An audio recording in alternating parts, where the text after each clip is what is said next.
বিসমিল্লাহির রহমানির রহিম। আজকের নিত্যদিনের কাজ হচ্ছে আমাদের কন্ট্রোল সার্ভে। আজকে আমরা এসেছি শাহপরান বিএডিসি যে সেন্টার আছে, বিএডিসি কার্যালয়ের ঠিক পিছনে।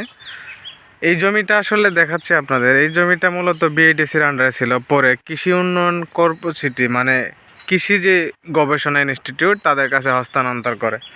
সেই সুবাদে আমাদের কাছে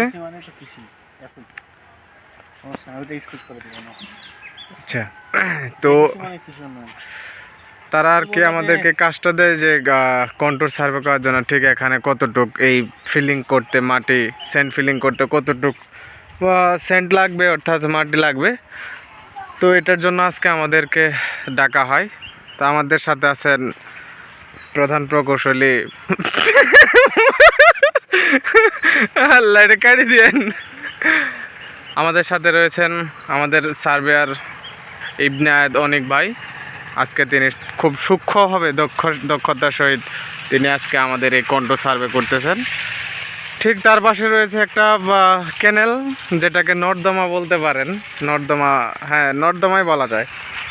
এই নর্দমাটা খুব টিপিক্যাল ছিল আমাদের জন্য, এক প্রকার বলতে পারেন একটা চ্যালেঞ্জের মতো। কারণ কন্ট্রোল সার্ভে যদি আমরা 1 থেকে 19 থেকে 20 হয়, তাহলে আমাদের মাটি ফিলিংয়ের যে ডাটাটা সেটা ভুল হয়ে যাবে। তো এক্স্যাক্টলি আমরা হয়তো বলতে পারবো না যে এখানে কতটুকু বলতে পারে। তো এই হচ্ছে আমাদের কাজের সাইট। গরু ছাগল দেখতে পাচ্ছেন সবাই মাঠে। তো দোয়া করবেন আমরা যেন এভাবে কাজটা এগিয়ে নিয়ে যেতে পারি। আমাদের নিত্যদিনের সার্ভের যে ব্লগ পেতে আমাদের সাথে থাকেন, আমাদের সাথে থাকবেন, দোয়া করেন, পাশে থাকেন। আল্লাহ হাফেজ, বিদায় নিচ্ছি। সালামু আলাইকুম।